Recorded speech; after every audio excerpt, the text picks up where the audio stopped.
आज की क्लास में हम जिक्र करने वाले हैं इन टॉपिकों का।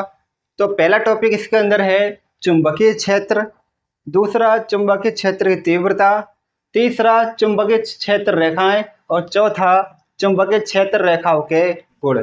इन टॉपिकों को हम बारीक से आज समझने वाले हैं, इसलिए क्लास को पूरा देखें, बीच में छोड़ कर नहीं जाना है। तो सबसे पहले लेते हैं हम चुंबकीय क्षेत्र को, कि हम चुंबकीय क्षेत्र किसको बोलेंगे। तो समझते हैं अब चुंबकीय क्षेत्र को। चुंबकीय क्षेत्र असल में होता क्या है, इसको समझना बहुत जरूरी है। कि जैसे कि कोई चुंबक है, हमने यहाँ पर एक चुंबक बना दी इस तरीके से, कोई चुंबक बनाई हमने NS, इसके हमने ध्रुव बना दिए। तो इस चुंबक के चारों ओर का वह क्षेत्र, चारों तरफ का ऐसा क्षेत्र, ऐसा एरिया जहां तक इस चुंबक का असर रहता है, उसी को ही हम क्या कहेंगे, चुंबकीय क्षेत्र कहेंगे। तो क्या मतलब बैठा इसका, किसी चुंबक के चारों ओर का वह क्षेत्र जहां चुंबकीय प्रभाव का अनुभव किया जा सके, चुंबकीय क्षेत्र कहलाता है।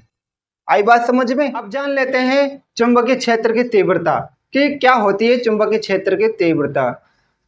तो क्या है, किसी स्थान पर चुंबकीय क्षेत्र के लंबवत रखे एकांक लंबाई के तार में एकांक धारा प्रवाहित करने पर तार पर एक बल काम करने लग जाता है, उस बल को ही हम चुंबकीय क्षेत्र की तीव्रता कहते हैं।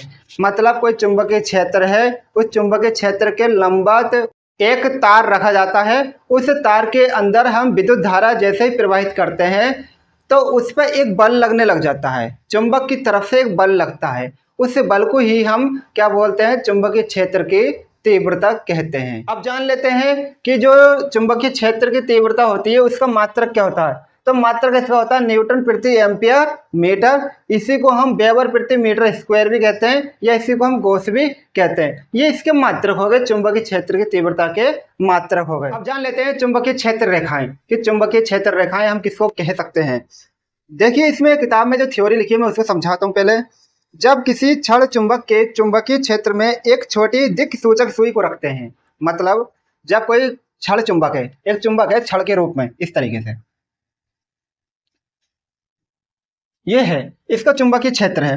भाई मान लो कि चुंबकीय क्षेत्र इसका इस तरीके से है, बना लो, ये चुंबकीय क्षेत्र है, जहां तक इसका असर रहेगा उसी को तो हम कहते हैं चुंबकीय क्षेत्र।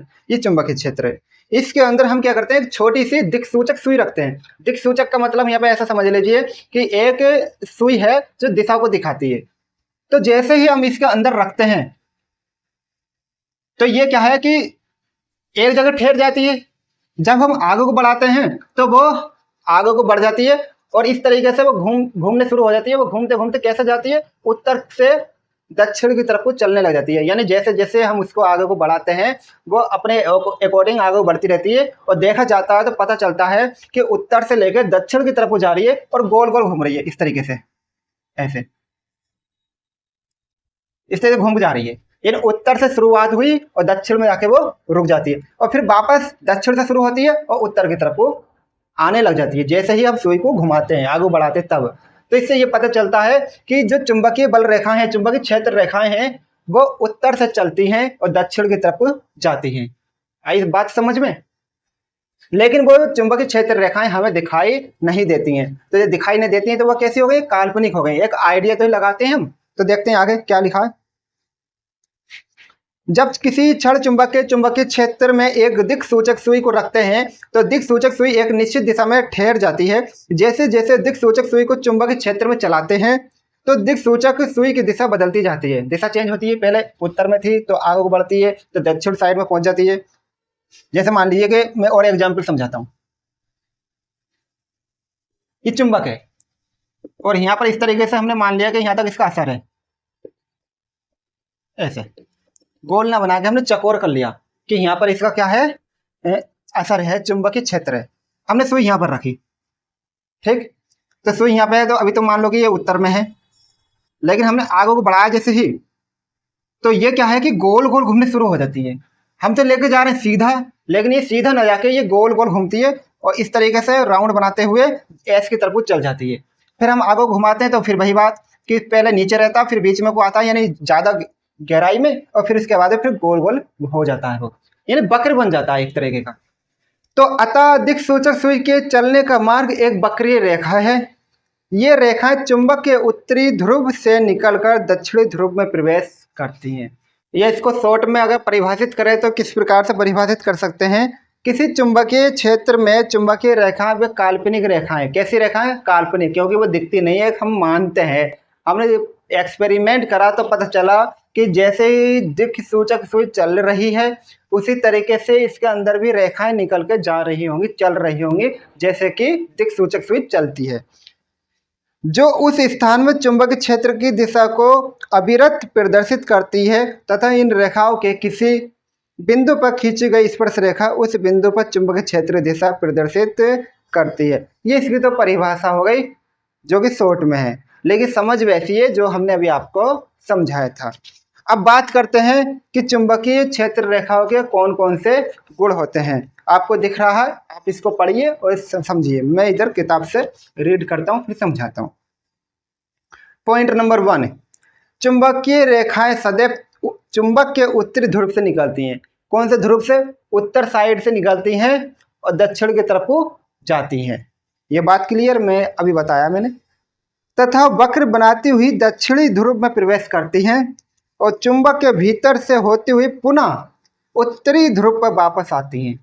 उत्तर से चली दक्षिण की तरफ, दक्षिण से निकल के वापस उत्तर की तरफ, इस तरीके से गोल गोल चलती रहती हैं। इस प्रकार चुंबकीय रेखाएं बंद वक्र के रूप में होती हैं। अगला पॉइंट, दो चुंबकीय रेखाएं एक दूसरे को कभी नहीं काटती। जो दो रेखाएं निकल के जा रही हैं चुंबक में से, तो वो आपस में कभी टच नहीं होती है, काटती नहीं है, वो अलग अलग ही रहती हैं।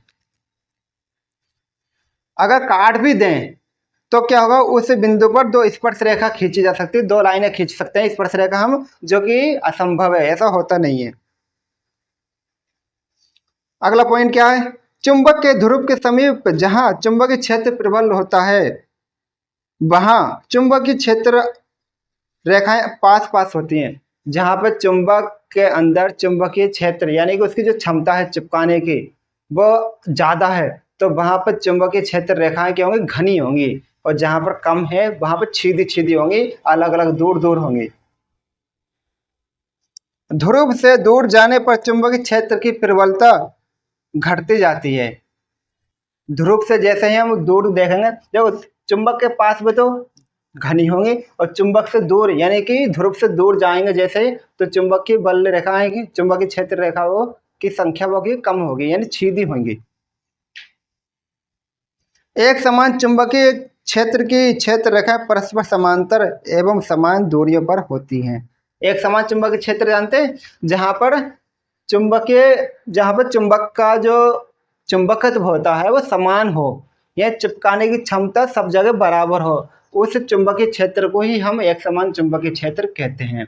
और जहां पर कहीं पर ज़्यादा कहीं पर कम ऐसा हो तो इसको असमान चुंबकीय क्षेत्र कहते हैं। आज की क्लास में बस इतना ही, मिलते हैं कल को नई क्लास के साथ। तब तक के लिए अपनी पढ़ाई जारी रखिए, और अगर आप चैनल पर नए हैं, पहली बार आए हैं, तो वीडियो को लाइक करके चैनल को सब्सक्राइब जरूर करें। धन्यवाद।